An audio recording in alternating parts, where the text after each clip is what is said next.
సంపేటకు సంబంధించి 30 వార్డులు ఉండగా ఇప్పటికే కొన్ని ఫలితాలు అయితే బయటికి రావడం జరిగింది. అయితే 10వ వార్డుకు సంబంధించి ఆ ఫలితాల్లో సిపిఎం పార్టీకి సంబంధించిన హన్మకొండ శ్రీధర్ అయితే గెలుపొందడం జరిగింది. ప్రస్తుతం మనతో అభ్యర్థి ఉన్న వారితో మాట్లాడదాం. ఏ విధంగా ఎన్ని ఓట్ల మెజార్టీతో గెలిచారు, ఎలా ఫీల్ అవుతున్నారు? చాలా హ్యాపీగా ఫీల్ అవుతున్నాను. నేను సిపిఎం పార్టీ అభ్యర్థిగా గెలుపొందడం అనేటువంటి జరిగింది. 433 ఓట్లు రావడం జరిగింది. కాంగ్రెస్కి 372 రావడం జరిగింది. బీఆర్ఎస్కి 299 రావడం జరిగింది. మెజారిటీగా 66 ఓట్ల మెజారిటీతో నేను గెలుపొందడం జరిగింది. చాలా సంతోషంగా ఫీల్ అవుతున్నా. ఎందుకంటే పేద ప్రజల కోసం పనిచేసేటువంటి వ్యక్తిగా, నిరంతరం ప్రజా సమస్యలే ధ్యేయంగా పనిచేసేటువంటి వ్యక్తిగా మా వార్డు ప్రజలను గుర్తించి గెలుపొందించినటువంటి పరిస్థితి ఉంది. రాబోయేటువంటి కాలంలో ప్రజా సమస్యలే ధ్యేయంగా పనిచేస్తాను, వార్డు అభివృద్ధికి ధ్యేయంగా పనిచేస్తాను.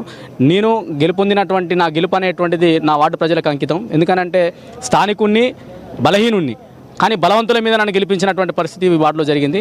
ముఖ్యంగా మీరు కాంగ్రెస్ బీఆర్ఎస్ గట్టి పోటీ నడుస్తున్న సమయంలో ఇప్పుడు సిపిఎం పార్టీ నుంచి మీరు గెలిపోయినారు. అంటే ఎలాంటి కృషి చేశారు? ఎందుకు ప్రజల మీ నుంచి ఓటింగ్ అనేది వచ్చింది అనుకుంటాను? అంటే గతంలో నేను నా వార్డులో కూడా పోటీ చేసినటువంటి పరిస్థితి ఉంది. అప్పుడు ఓడిపోయాను.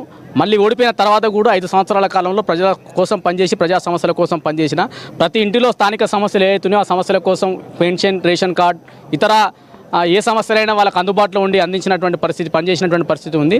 ఆ ధ్యేయంగానే భవిష్యత్తులో కూడా మళ్ళీ పనిచేయగలుగుతాడు, ఉన్నటువంటి దాంట్లో సూటబుల్ పర్సన్ పనిచేసే వ్యక్తి అని చెప్పేసి అనేటువంటి దాని నుంచి నన్ను గెలిపించారని చెప్పేసి నేను ఫీల్ అవుతున్నాను. అయితే గెలుపొందిన తర్వాత మీ వార్డుకు సంబంధించి అభివృద్ధి కార్యక్రమాలనైనా ఎలాంటి సమస్యలు, వాటి గురించి ఏమైనా అవగాహన సంబంధించి ఏమైనా ప్రజలకు హామీ ఇవ్వబోతున్నారేమో? మా వార్డు ప్రజలకు నేను ఇచ్చే హామీ ఏంటంటే, ప్రధానంగా మాది స్లమ్ ఏరియా, కొంత మిడిల్ క్లాస్ ఏరియా ఉండి స్లమ్ ఏరియాలో వాటర్ సౌకర్యం అనేటువంటిది చాలా ఇబ్బందిగా ఉంటుంది. కొనుక్కునేటువంటి పరిస్థితి ఉన్నది. నేను గెలిచిన కాబట్టి ఖచ్చితంగా నా కాలంలో ఖచ్చితంగా ఒక వాటర్ ప్లాంట్ ఏర్పాటు చేసేటువంటి పరిస్థితి చేస్తాను. అదేవిధంగా వాడలో ఉన్నటువంటి రోడ్లు, డ్రైనేజీలు, ఇతర సమస్యలు ఉన్నాయి. ఆ సమస్యలకు సంబంధించింది వాటిని పరిష్కరించి రోడ్లు, డ్రైనేజ్ చేసే విధంగా నేను ప్రయత్నం చేస్తాను. ఖచ్చితంగా వార్డు అభివృద్ధి కోసమే ఖచ్చితంగా పనిచేస్తాను. కమ్యూనిస్టు పార్టీ నాయకునిగా నేను ఉన్నాను. కమ్యూనిస్టు పార్టీ కౌన్సిలర్గా ఇప్పుడు గెలుపొందాను.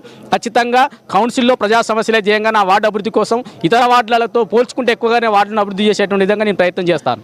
ఇది 10వ వార్డు సంబంధించి హన్మకొండ శ్రీధర్ చెప్తున్న విషయం ఏంటంటే, ఇటు ప్రధాన పార్టీలైన కాంగ్రెస్, బీజేపీ పార్టీల నుంచి గట్టి పోటీ ఏర్పడిన ప్రజలు తనను ఆశీర్వదించి అయితే గెలుపొందించారని చెప్తున్నారు. అదేవిధంగా ఏవైనా వార్డు సమస్యలు ఏవైనా ఉన్నాయో, నీటి సమస్య అయినా, డ్రైనేజ్ సమస్యలైనా తను ఇకపై ముందుండి నడిపిస్తానంటూ వారికైతే ప్రజలకైతే హామీ ఇస్తున్న నేపథ్యం కనిపిస్తుంది. మరికొంత సమయం వేచి చూడాల్సింది ఉంది. మొత్తంగా 30 వార్డు నర్సంపేట మున్సిపాలిటీకి సంబంధించి 30 వార్డులు ఉండగా ఇప్పటికీ కొన్ని అయితే రిజల్ట్ అయితే బయటికి రావడం జరిగింది. ఇప్పటికైతే ఎక్కువగా కాంగ్రెస్ పార్టీ అయితే విజయం సాధించిన నేపథ్యం కనిపిస్తుంది. మరికొంత సమయం అయితే వేచి చూడాల్సిన అవసరం అయితే ఉంది. కెమెరా పర్సన్ రమేష్తో మౌని, CNN న్యూస్, వరంగల్.